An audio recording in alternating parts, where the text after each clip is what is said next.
ويل لكل همزة لمزة الذي جمع مالا وعدده يحسب أن ماله أخلده كلا لينبذن في الحطمة وما أدراك ما الحطمة نار الله الموقدة التي تطلع على الأفئدة إنها عليهم مؤصدة في عمد ممددة. قال سبحانه وتعالى في آية أخرى ألهاكم التكاثر حتى زرتم المقابر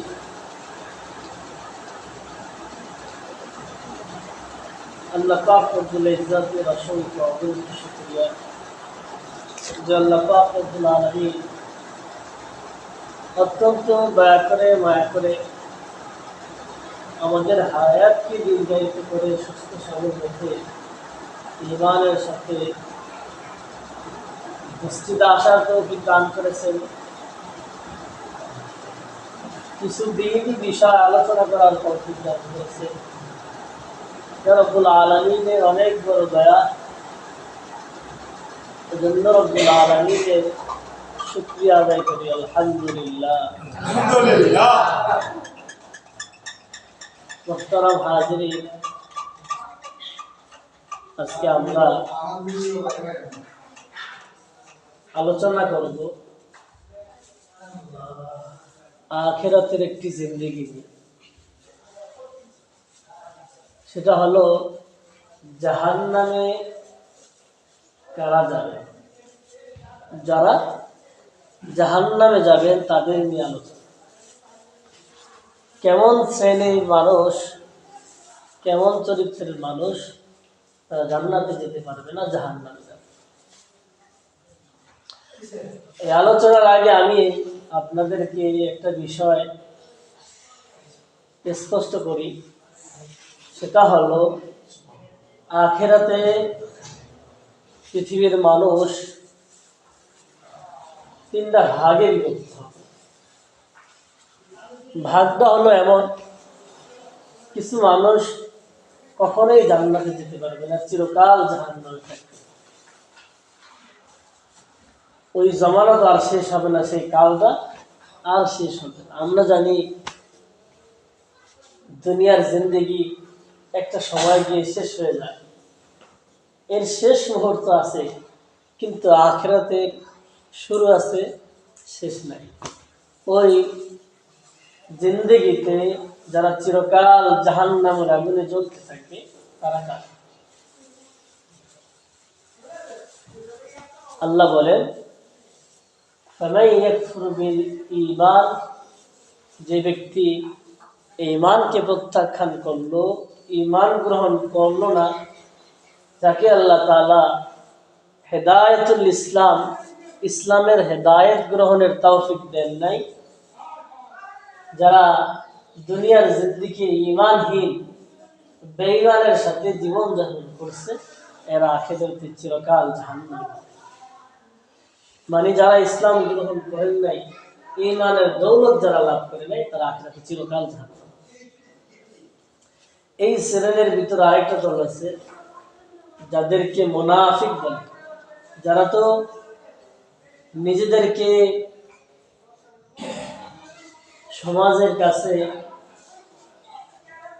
ইমানদার হিসাবে পেশ করে, কিন্তু ভিতরে কুফরকে লালন করে, প্রকাশ্যে মুসলমানদেরকে প্রতারণা ধোঁকা দেয়, কিন্তু গোপনে তারা ঈমান বিরোধী কাজ করে, ঈমান বিরোধী চিন্তা চেতনা অবস্থান সে লালন করে, তারাও আখিরাতে চিরকাল জাহান্নামে। উলামায়ে কেরাম মুনাফিক নিফাকের ব্যাখ্যায় বলেন, ইজহারুল ঈমানি ওয়া ইবতানুল কুফর, ইসলামকে প্রকাশ করা মানুষের কাছে নিজেকে মুসলমান হিসাবে প্রচার করা, প্রকাশ্যে নিজের ঈমান ইসলামকে প্রচার করা, প্রকাশ করা, ভিতরে কুফর এবং শিরক, রিদ্দা, ঈমান বিরোধী, ইসলাম বিরোধী চিন্তা চেতনা বুঝতে লালন করে তারাও আখিরাতে চিরকাল জাহান্নামী হবে। এরা কখনোই জাহান্নামে থেকে মুক্তি পেয়ে আল্লাহ তাআলার জান্নাতে প্রবেশ করার কোনো অধিকার নেই। এমন অসংখ্য মানুষ থাকবে যারা নিজেদেরকে মুসলমান মনে করবে, নামাজের ভিতরে মসজিদে অবস্থান করবে। রাসূলের হাদিস থেকে বোঝা আসে একটা সময় এমন আসবে, নবীজি বলেন, মসজিদে অনেক মানুষ থাকবে কিন্তু ইমানদার দেখেন ওখানে ইমানদার থাকবে না। ওলামায়ে কেরাম ব্যাখ্যা বলছেন আসলে প্রকৃতি পক্ষে ইমানদার মসজিদে পাওয়া যাবে না শেষ জমানায়, যখন মানুষ কুফরিতে লিপ্ত থাকবে। সকালে মুসলমান থাকবে, বিকালে কাফের। বাদিরু বিল আমালি ফিতানান কাকিতানিল লাইলিল মুযলিম ইউসবিহু রাজুলু মুমিনা ওয়া ইউমসি কাফিরা ওয়া ইউমসি মুমিনা ওয়া ইউসবিহু কাফিরা ওয়া ইয়াবিউ দীনাহু আরাদাম মিনাদ দুনিয়া।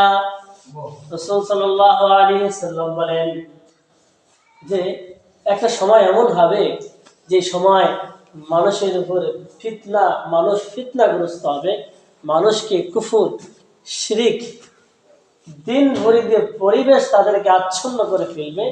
ওই সময় তোমরা দ্রুত, ওই সময় আসার আগেই তোমরা নেক আমলের দিকে অগ্রগামী হও।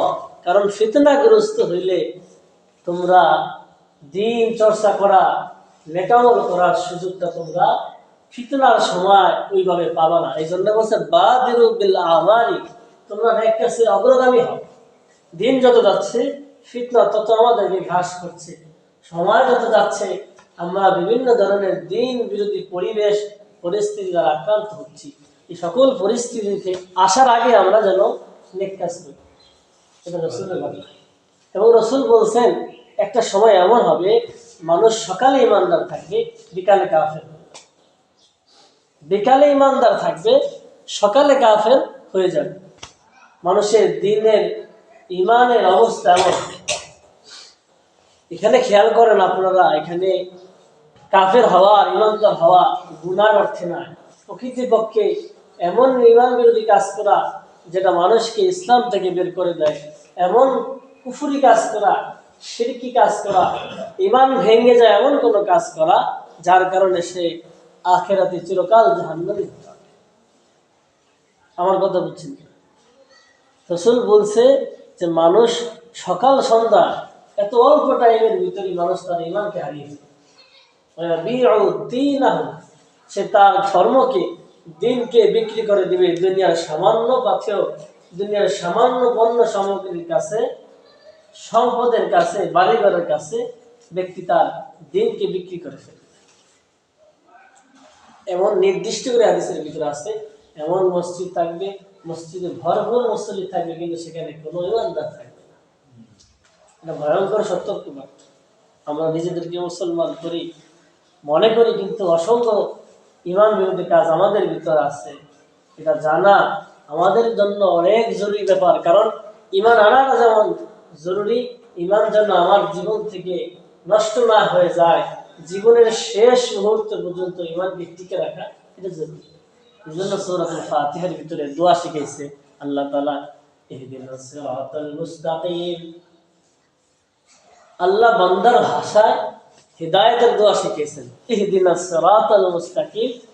আল্লাহ আমাদেরকে আপনি সরল পথে চালান, সরল পথের হিদায়াত দান করুন। উলামায়ে কেরাম ব্যাখ্যা করেন হিদায়াতটা তিন প্রকার।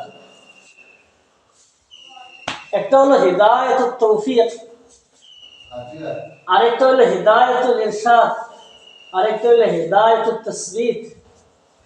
হিদায়াতুল ইরশাদ হলো সঠিক দ্বীনের সন্ধান পাওয়া। পৃথিবীতে ইসলাম নামক একটা ধর্ম আছে এটা জানা, এবং এটা যে সঠিক ধর্ম, পৃথিবীর অনেক ধর্মের ভিতরে ইসলাম নামক একটা ধর্ম আছে, এই ধর্মের জন্য নবী রাসূল আসছেন, এই ধর্ম সন্ধান পাওয়া, এটা একটা হিদায়াত। 2 নম্বর হিদায়াত হলো হিদায়াতুত তৌফিক।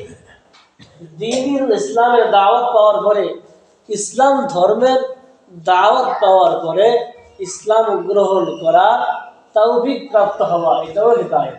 এই তিন অর্থ ইহদিনাস সিরাতাল মুস্তাকিমের ভিতরে আছে। আমরা নামকে অস্ত মুসলমান হয়েছি, আমার বাপ-দাদারা মুসলমান ছিল, এই জন্য আমি মুসলমান, কিন্তু ইসলামকে জীবনের শেষ মুহূর্ত পর্যন্ত টিকে রাখাটা অনেক গুরুত্বপূর্ণ। এটাকেই বলছে হিদায়াতুত তাসবিত। আল্লাহ আমাদেরকে মৃত্যু পর্যন্ত, অনেক মানুষ এমন রয়েছে যারা জীবনের সূচনা লগ্নে ইমানদার ছিল, ভালো মানুষ ছিল, জীবনের শেষ মুহূর্তে ইমান বিরোধী কাজ করে জাহান্নামী হয়ে মারা গেছে। এমন অসংখ্য মানুষ রয়েছে। এটাকে হিদায়াতুত তাসবিত বলে। আল্লাহ আমাকে ইসলামের নিয়ামত দান করেছেন, ঈমানের নিয়ামত দান করেছেন, সাথে সাথে আমাকে জীবনের শেষ মুহূর্ত পর্যন্ত ঈমানের উপর রাখুন, ইসলামের উপর রাখুন। এটাও জরুরি। আমরা এভাবে আমার দিনকে আমি পরিচর্যা করি কিনা, আমি আমার সন্তানকে, আমি আমার পরিবারকে প্রতিটা মুহূর্তে পরিচর্যা করি, কিন্তু আমি আমার দিনকে প্রতিদিন পরিচর্যা করি কিনা, আমার দিনের হালত, আমার ইমানের হালত আগে যেমন ছিল এখনই কি তেমন আছে, না ইমানের ঘাটতি হচ্ছে? ইমানের পরিচর্যা যদি না করা হয়, ইমান আস্তে আস্তে আমাদের থেকে বিলুপ্ত হয়ে যাবে। আমি বলতেছিলাম, যারা জাহান্নামী হবে, যারা জাহান্নামে যাবেন, তারা কারা? 1 নম্বর হলো যাদের ঈমান নেই, যারা মুশরিক অথবা কাফের হয়ে মুনাফিক অবস্থায় জীবনের শেষ নিঃশ্বাস ত্যাগ করেছেন, তারা চিরকাল জাহান্নামী হবে। আমার কথা বুঝছেন কিনা? কি আলোচনা চলতেছে? পৃথিবীর মানুষ আখিরাতে 3টা ভাগে বিভক্ত হবে। 1 নম্বর যারা চিরকাল জাহান্নামী হবে, কখনোই জান্নাতে যাবে না। 2 নম্বর যারা প্রথমেই আল্লাহ তাআলা জান্নাত দান করবেন, তারা কারা? যারা মুত্তাকি এবং পুরাপুরি ইসলাম ধর্মকে অনুসরণ করেছে, গুনাহমুক্ত জীবন কাটিয়ে ঈমান অবস্থায় জীবনের শেষ ত্যাগ করেছেন, মৃত্যুবরণ করেছেন তাওবা অবস্থায়, নিজের ঈমানকে জীবনের শেষ মুহূর্ত পর্যন্ত পরিচর্যা করে ঈমানকে সঠিকভাবে হকের উপরে রেখেছেন, এই ব্যক্তি প্রথম ধাপেই জান্নাতে যাবে। এরা হলো সবচেয়ে ভাগ্যবান ব্যক্তি। আরেক প্রকার হলো যারা সাময়িক জাহান্নামে জ্বলবেন এবং একটা সময় জান্নাতে যাবে। এরা হলো বান্দা, গুনাহগার বান্দা যারা আছে, আল্লাহ তাদেরকে শাস্তি দেওয়ার পরে আবার জান্নাতে দিবে। আল্লাহ তাআলার শাস্তি এতটা তীব্র, এতটা প্রচন্ড হবে যে 1 সেকেন্ডও সেই জাহান্নামের শাস্তি ভোগ করার ক্ষমতা আমাদের নাই। হাদিসের ভিতরে আসছে, জাহান্নামের একটা সাপের ধ্বংস এতটা প্রভাবশালী যে 40 বছর ওই সাপের ধ্বংসনের প্রভাবটা সে অনুভব করতে থাকবে। জাহান্নামের একটা সাপের ধ্বংসন। তো আমি বলতেছিলাম, আখিরাতে মানুষ 3 ভাগে ভাগ হবে। প্রথম শ্রেণী তারা চিরকাল জাহান্নামে থাকবে। দ্বিতীয় শ্রেণী যারা প্রথম ধাপে জান্নাতে যাবে। তৃতীয় শ্রেণী যারা আল্লাহ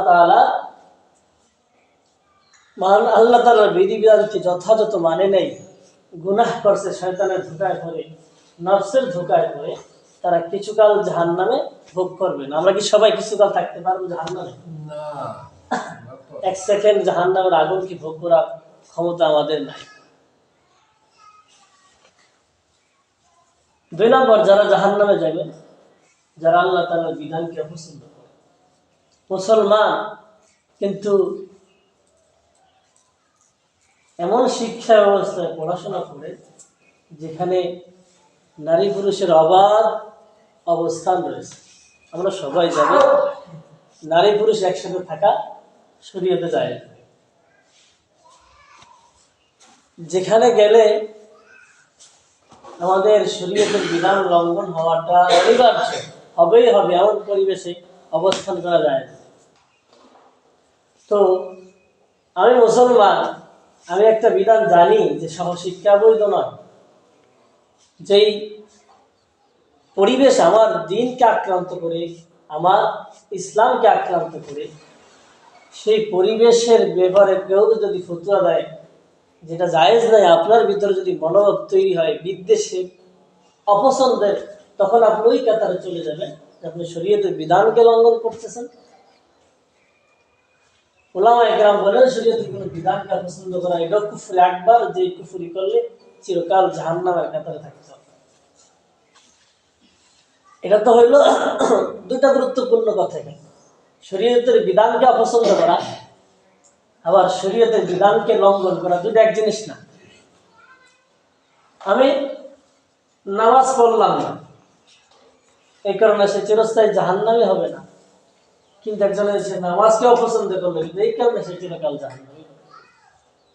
এখানে শরীয়তের যে কোনো বিধানের ক্ষেত্রে এই কথাটা, এই মূলনীতিটা মনে রাখেন, কেউ যদি শরীয়তের কোনো বিধানকে অপছন্দ করে সে কাফের, ওই অবস্থায় মারা গেলে চিরকাল জাহান্নামী হবে। আমাদের অনেক মুসলমান নামদারি ভাইয়েরা শরীয়তের অনেক বিধানকে অপছন্দ করে, আর আলেমরা এই বিষয়ে যদি কথা বলে তাদের রাগ হচ্ছে। এই অবস্থানটা কিন্তু আমাদের জন্য ইমান বিরোধী।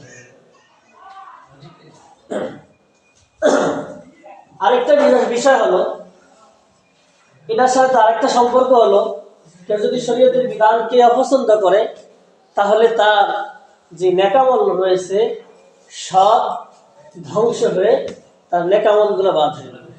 শরীয়তের বিধানকে যদি কেউ অপছন্দ করে তাহলে তার নেকামল সব বরবাদ হয়ে যাবে। কথাগুলো কিন্তু আমি বলতেছি সহজ, আপনারা বলতেছেন সহজ, কিন্তু এটা ভাবে দেখেন কতটা আমাদের জন্য ভয়ঙ্কর। জীবনের 60-70 বছর আমি হায়াত পেয়েছি, 50-60 বছরের নেকামল যদি বাদ হয়ে যায় একদিনে, তাহলে এটার কোনো ক্ষতিপূরণ আছে কিনা? আপনি 60 বছর কি ফিরে আনতে পারবেন? কখনো সম্ভব? আরেকটা বিষয় হলো শরীয়তের কথা বলা, শরীয়তের বিষয়ে কথা বলা না জেনে ভুলভাল কথা বলা, এটার কারণে ওলামা ইকরাম বলেন সে জাহান্নামী। আল্লামা ইকরাম তো এই ব্যাপারে আরো কঠোর অবস্থান করছে যে কোনো ব্যক্তি যদি দিনের নামে কথা বলে না জানি না, তাহলে এটা কুফরের দিকে লয়ে যায় মানুষকে। কারণ সে এমন কথা বলছে যেটা আল্লাহ রসুল ছাড়া কেউ বলতে পারে না। শরীয়তের কোনো বিধান রসুল ছাড়া কেউ আবিষ্কার করতে পারে। রসুল নিজে যে বিধানটা বলছেন এটা রসুল বলেন নাই, এটা আল্লাহ তাআলা, যেটাকে ওহিয়ে গায়রে মাতলু বলে। যেই দিনের ভাষাটা, লফজটা আল্লাহ তাআলা সরাসরি না, বাকি আল্লাহ তাআলা ওহির মাধ্যমে নবী সাল্লাল্লাহু আলাইহি ওয়াসাল্লামকে জানাইছেন, এটাকে শরীয়তের পরিভাষা বলে ওয়াহয়ু গায়রে মাতলুব ফি। অর্থাৎ এমন নয় যেটাকে তেলাওয়াত করা হয় না, যার শব্দ আল্লাহ তাআলা না। কোরআনের শব্দ কিন্তু আল্লাহ তাআলা, আমরা সবাই জানি। কোরআনের যে শব্দ আমরা তেলাওয়াত করি এটা স্বয়ং এই শব্দ আল্লাহ তাআলা নবীজি সাল্লাল্লাহু আলাইহি ওয়াসাল্লামের উপর নাযিল করেছেন, কিন্তু হাদিসের ভাষা এটা নবীজির ভাষা, কিন্তু মর্ম আল্লাহ তাআলা। অতএব শরীয়তের নামে আমি যদি কোনো কথা বলি আমার নেকামল বরবাদ হয়। রাসূল বলেন মান কাযাবা আলাইয়া মুতাআম্মিদান ফালইয়াতাবাওয়া মাকআদাহু মিনান নার। কোন ব্যক্তি যদি রাসূলের নামে মিথ্যা কথা বলে, অর্থাৎ উদাহরণস্বরূপ কেউ একটা হাদিস বলছে, এই হাদিসের ভাষ্যটা রাসূলের না, কোনো বুজুর্গ ব্যক্তির কথা হইতে পারে, অথবা যেমন হাদিস আছে উতলুবুল ইলমা ওয়ালাউ বিসসিন, তোমরা ইলম অন্বেষণ করে সিনে গিয়ে নিও। ইলম অন্বেষণ করার পরে শরীয়ত তাগিদ দিচ্ছে এটা জরুরি, এটা শরীয়তের সাথে এর মর্মটা যায়, কিন্তু এই শব্দে রাসূলের দিকে নিসবত করা যায়, এই শব্দে রাসূল সাল্লাল্লাহু আলাইহি ওয়াসাল্লাম এটা রাসূলের হাদিস, এই কথা বলাটা অন্য। আমার কথা বুঝছেন কি? শব্দে বাক্যে রাসূল যেভাবে বলছেন সেভাবে হাদিস বলা, দিন বলা এটা জরুরি। নিজের পক্ষ থেকে কোনো ব্যক্তির, কোনো মনীষী বুজুর্গ ব্যক্তির কথাকে শরীয়তের নামে চালানো এটা মহা অন্যায় কাজ। আমরা একটু খেয়াল করি, নাহলে কথা বুঝতে পারবো। আরেকটা বিষয় হলো,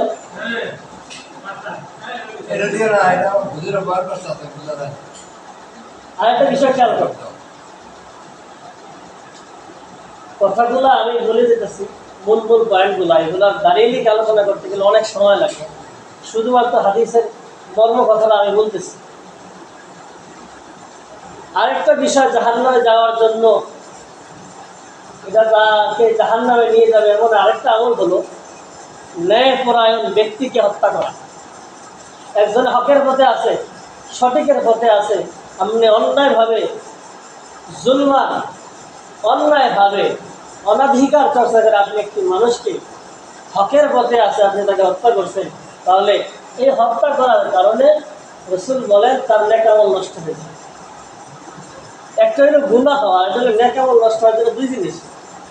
আপনি জীবনে অনেক নেক আমল করছেন, এগুলো যদি আপনার একটা ভুলের কারণে, একটা কবিরা গুনার কারণে অতীতের নেক আমলগুলো যদি বরবাদ হয়ে যায়, তাহলে এর ক্ষতিপূরণ আপনি কীভাবে দেবেন? আপনি তো আবার 60 বছর পাইবেন, এর কোনো নিশ্চয়তা নেই।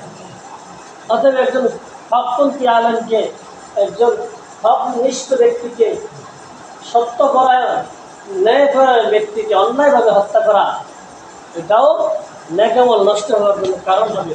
এটা বেশি হলো যে রাজনৈতিক বিভিন্ন কারণে একজন রাজনৈতিক দলের লোকদেরকে অপর রাজনৈতিক দলের নেতা হত্যা করে অন্যায়ভাবে। কারণ সে যদি রাজনীতি করে, আমার দলীয় ক্ষতি হওয়ার সম্ভাবনা রয়েছে। শুধুমাত্র অন্যায়ভাবে রাজনৈতিক স্বার্থে একজন ভাইকে, হকপন্থী ব্যক্তিকে হত্যা করে ফেললো, রাসূল বলেন এই কারণে তার নেক আমল বরবাদ হয়ে যায়, সে আখিরাতে জাহান্নামী। আরেকটা বিষয় হলো, কোনো ব্যক্তি যদি একেবারেই দুনিয়ার প্রতি আসক্ত হয়ে যায়, তার জীবনের প্রাণ কেন্দ্র, জীবনের একেবারে কেন্দ্রীয় মনোভাব, কেন্দ্রীয় তার ব্যস্ততার বিষয় হলো দুনিয়া, তার জীবনের 24 ঘন্টার ভিতরে পুরো সময়টাই দুনিয়া কেন্দ্রিক, এবং দুনিয়ার উপর তার এতটা আসক্তি হয়েছে, সে আখিরাতকে ভুলে রয়েছে। কারো অবস্থান যদি এমন হয়, রাসূল বলে, হাদিস দ্বারা, কোরআন দ্বারা বোঝা যায়, এই ব্যক্তির আমল নষ্ট হয়ে যায়। কেউ যদি একেবারেই দুনিয়া মুখ হয়ে যায়, দুনিয়ার চাকচিক্য, দুনিয়ার ঝাঁকজমকতা, দুনিয়ার সৌন্দর্যের প্রতি এতটা মোহগ্রস্ত, সে আখিরাতকে ভুলে গিয়েছে। আল্লাহ তাআলা বলেন এই ব্যক্তির আমল নষ্ট হয়। আরেকটা বিষয় হলো, বিশেষ করে যারা মুজাহিদ রয়েছেন, তাদের পরিবারের সাথে যদি কেউ খেয়ানত করে, তাহলে ওই ব্যক্তির নেক আমল নষ্ট হয়ে যায়। দেখেন শরীয়তের মুজাহিদের কত দাম। মুজাহিদ জিহাদ করতে গেছে সফরে, আপনার প্রতিবেশী, কিন্তু আপনি মুজাহিদের স্ত্রীর সাথে খারাপ কাজ করছেন তার অনুপস্থিতিতে, রাসূল বলেন এই ব্যক্তির নেক আমল নষ্ট হয়ে যায়। মুজাহিদের স্ত্রীর সাথে খেয়ানত করা মানে তার সাথে জিনায় লিপ্ত হওয়া, এই ব্যক্তির নেক আমলও শরীয়তের দৃষ্টিতে নষ্ট হয়ে যায়। কামাইছেন যা সব। আরেকটা বিষয় হলো, কেউ যদি দুর্নীতির সাথে, জুলমের সাথে যুক্ত থাকে, যে কোনোভাবেই দুর্নীতির সাথে, জুলমের সাথে, এগুলোর উদাহরণ অনেক আছে। দুর্নীতি শব্দ আপনারা অনেকেই জানেন কোন কাজগুলো দুর্নীতির কাজ, কোন কাজগুলো জুলমের কাজ। এগুলো যদি কেউ করে, তাহলে নেক আমল নষ্ট হয়। নেক আমল পরশানি কতটুকু যদি আবার শেষ হয়ে যায়, মাইনাস হয়ে যায়, তাহলে আখিরাত তো আমার জন্য বিপজ্জনক। কবরের যে ঘাটি রয়েছে, এই ঘাটি তো আমার জন্য ভয়াবহ। আরেকটা বিষয়, হাদিসে নির্দিষ্ট করে বলছে আসরের নামাজ। নামাজ তো 5 ওয়াক্ত নামাজই গুরুত্বপূর্ণ। 5 ওয়াক্ত নামাজের ক্ষেত্রে বলা হয়েছে, কেউ যদি নামাজ ছেড়ে দেয় তাহলে তার ঈমান থাকে না। রাসূলের হাদিস, মান তারাকা সালাতাল আসরি ফাকাদ হাবিতা আমালুহু, কোনো ব্যক্তি যদি আসরের নামাজ ছেড়ে দেয় তাহলে তার আমল নষ্ট হয়ে যায়। আমার কথা বলছেন কি? আমল নষ্ট হয়ে যায় কোন কাজ করলে? আসরের নামাজ ছেড়ে দেয়।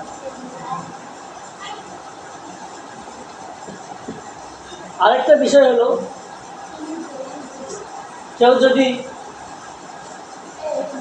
আল্লাহ তাআলার উপরে তাওয়াক্কুল হারিয়ে আল্লাহ তাআলার উপর রিজকের বিষয়ে ভরসা না করে সে দুনিয়ার ভিতরে হতাশার ভিতরে ভোগে, নিরাশার ভিতরে ভোগে, এমন যদি কোনো ব্যক্তির হালত হয়, রিজিক নেওয়া ভয় থাকে, রিজিক নেওয়া শঙ্কার ভিতরে থাকে, দুশ্চিন্তার ভিতরে থাকে, রাসূল বলে এই ব্যক্তির আমল নষ্ট হয়ে যায়। কারণ রিজিক তো আল্লাহ তাআলা, তাকে আমি রিজিক দিই মানুষকে, আমি আমার স্ত্রীকে রিজিক দিতে পারি না, আমি আমার সন্তানকে রিজিক দিতে পারি না, আমি কাউকে রিজিক দিতে পারি না, রিজিক তো আল্লাহ দেন।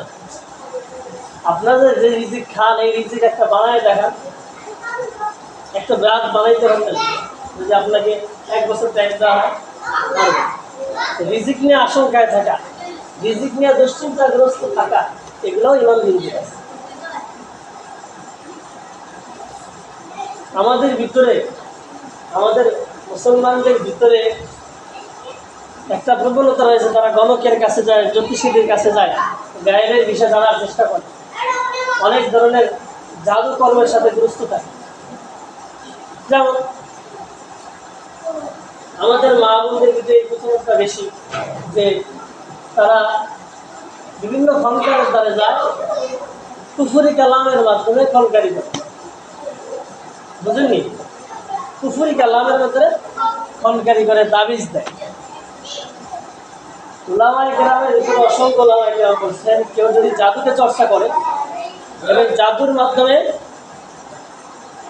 মাধ্যমে চিকিৎসা করে, খনকারি করে, এগুলো সব কুফরি ইমান ভঙ্গের কারণ। কমপক্ষে এই সবচেয়ে বড় কবিরা গুনাহ।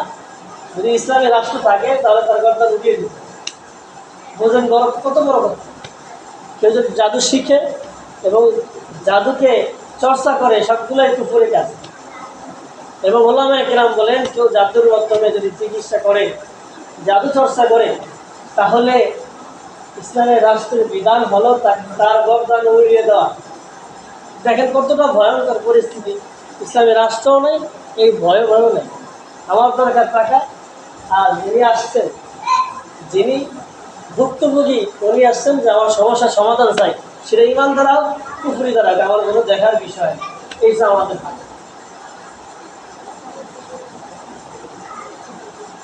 আরেকটা বিষয় হলো, একজনের কোনো নেক কাজ করার পরে, দান করার পর, দান সৎকার পরে আবার খোটা দেয়, ওইটাতে আবার আলোচনা করে তার মনের ভিতরে যে জ্বালা আছে, জ্বালা দূর করে। রাসূল বলেন তার নেক আমল, কোরআন বলেন তার নেক আমল নষ্ট করে, দানের সবকে একটু হয়ে গেল। আত্মীয়রে খাওয়াইছে, অথবা আত্মীয় স্বজন যে টাকা পয়সা দিছে, গরিব মানুষ, এখন আত্মীয় করে খারাপ আচরণ করছে, ওর জন্য কত কিছু করলাম, ও আমাদের কি আচরণটা করছে, এতটুকু কথা। আপনি যদি 50,000 টাকা দেন, সব নেক আমল শেষ। এতটুকু কথা, আমার কথা বুঝছেন কি? আত্মীয় স্বজনরা দান করলে দুটো সব, দ্বিগুণ সব। একটা হলো আত্মীয়তার বন্ধন রক্ষা করা, শরীয়তে ফরজ কাজ, এটা তো হলো। সাথে সাথে আপনি সরকারের সব পাইলেন, দ্বিগুণ সব পাইলেন। কিন্তু আপনি যদি কথা বললা তাকে খোটা দিয়া ব্যথা দেন, তাহলে আপনি যা দান করছেন এর সব একটু হবে, সব নষ্ট। তদ্রুপ মসজিদ মাদ্রাসা দান করে, ছাত্রদেরকে সাহায্য করে, অথবা লজিং খাওয়ায়, আবার যদি মনের ভিতরে কষ্ট লালন করেন, অথবা এটা নিয়ে চর্চা করেন, গালমন্দ কথা, অথবা দোষ চর্চা করেন, যদি 1 বছর ধরে থাকে, সব নেকামল বাদ হয়ে যায়। তাহলে নেকামল বাদ হওয়ার পিছনে কারণ কি? আপনি আল্লাহর জন্য করেন নাই, করছেন ওই ব্যক্তি সন্তুষ্ট হবে, তাকে আমি খাওয়াইছি, তাকে খাওয়াইলে সে আমার প্রতি দুর্বল থাকবে, সে আমাকে বেশি ভালোবাসবে, অথবা সে আমাকে বেশি বেশি সালাম দিবে। আলোটা যদি এমন দাঁড়ায়, তাহলে বিশ্বাস করেন কোনো সওয়াব আপনি পাইবেন না। যদি কোনো রকমের মনের ভিতরে সামান্য ধরনের কোনো পাওয়ার আশায় থাকে, তাহলে ওই নফল সৎকার বিনিময়, ওই দানের বিনিময়, মানুষের খাওয়ানোর বিনিময়ে কোনো সওয়াব আল্লাহ আপনাকে দিবে। তাহলে সব পাওয়ার বিষয়টা আপনার বুঝছি তো। আরেকটা হলো দানের বিষয়, আরেকটা বিষয় যুক্ত, সেটা হলো দান ছাড়া আরো সকল ইবাদতের ক্ষেত্রে লোক দেখানো আমল। আমি একটু বেশি দান করলে অত প্রকাশ্যে দান করলে মানুষ আমাকে দানবীর বলবে, মানুষ আমাকে অনেক ধনী মনে করবে, অথবা একটা ভাবনার জন্য বেশি দাম করছে, তাহলেও সওয়াব আপনি পাবেন, বরবাদ দেবেন। আপনি রোজা রাখলেন, অথবা নামাজ বেশি পড়লেন, অথবা দীর্ঘ সময় দাঁড়িয়ে নামাজ পড়লেন শুধু মানুষকে দেখানোর জন্য, তাহলে এই নামাজকে বেশিক্ষণ দাঁড়িয়ে পড়ার যে আপনি ভাবটা নিয়েছেন, এর সওয়াব আপনি আল্লাহকে দিবেন, আল্লাহ আপনাকে এর সওয়াব দিবেন। আমাদের ভিতরে অনেকেরই এই স্বভাবটা আছে, প্রকাশ্যে পুরাপুরি বুজুর্গ ব্যক্তি, অনেক ভালো মানুষ, নেককার, কিন্তু গোপনে সে গুনাহে লিপ্ত। রাসূল বলেন এই ব্যক্তির নেকামল আখিরাতে ধ্বংস হয়ে যাবে, বরবাদ। সে প্রকাশ্যে করে কোনো স্বার্থের কারণে, গোপনে সে কিন্তু গুনাহ করে। সে যখন একাকিত্বে থাকে তার দ্বারা অসংখ্য গুনাহ হয়। হাদিসগুলো সব বলতে গেলে অনেক সময় লাগবে, আমি শুধু মৌলিক কথাগুলো বলে দিচ্ছি। তখন যদি আল্লাহ তাআলা সূত্রে বর্ণিত হাদিসটা, যে নেককার অনেক মানুষ থাকবে, সে অসংখ্য নেক নিয়ে আল্লাহর কাছে উঠবে, কিন্তু সে গোপনে আল্লাহ তাআলার নাফরমানিতে লিপ্ত ছিল। আরেকটা ভয়ঙ্কর কথা হলো, আমরা জীবনে অনেক নেকামল করি, কিন্তু জুলুম যদি করে থাকি, কারো সাথে কারোর পিছনে গীবত করে থাকি, কাউকে কষ্ট দিয়ে থাকি, কারো জমির আমি যদি জবরদখল করে থাকি, কোনোভাবে আমি যদি অন্যায় কাজে লিপ্ত থাকি, কোনো ব্যক্তিকেন্দ্রিক মানুষের হক নষ্ট করি, আখিরাতে আল্লাহ তাআলা এর প্রতিদান কিন্তু যা আপনি নষ্ট করছেন আপনি আল্লাহ তাআলা জোর করে দিবেন। যদি হালত এমন হয় আপনার কিছু দেওয়ার মতো নাই, আখিরাতে তো টাকা পয়সা হইব সওয়াব, ওখানে যান কোনো টাকা পয়সা থাকবে না। আপনার সওয়াবগুলাকে আপনি যার সাথে অন্যায় কাজ করছেন, জুলুম করছেন, গীবত করছেন, টাকা পয়সা দখল করছেন, অন্যায়ভাবে তার সাথে খারাপ আচরণ করছেন, সকল প্রতিদান আল্লাহর আদালত দেওয়া লাগবে, এবং এগুলা দেওয়া হবে আপনার সওয়াবের বিনিময়। যদি সওয়াব শেষ হয়ে যায়, তার যে গুনাহগুলো আছে তার সকল গুনাহগুলো আপনার ঘাড়ে দেওয়া। এবার অনেক নেক আমল যা আছে সব শেষ, এখন আপনাকে জাহান্নামে দেওয়া।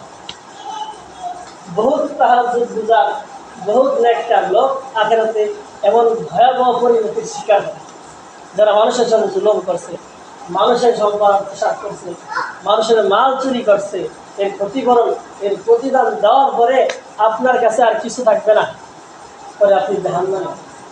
এখন অনেক মানুষের হালত আছে।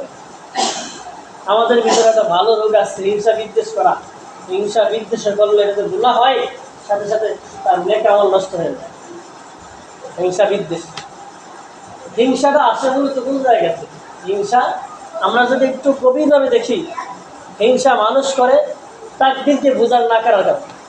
তাকদীরের হয়তো ধারণা নেই, একজনের অনেক টাকা পয়সা আছে এর জন্য মনের ভিতরে হিংসা লাগে, একজনের দেখতে অনেক সুন্দর এর জন্য খারাপ লাগে, একজনের ঘর ঘরে অনেক সুন্দর কিনা করছে তার ভিতরে খারাপ লাগতেছে, এগুলো সব হিংসা।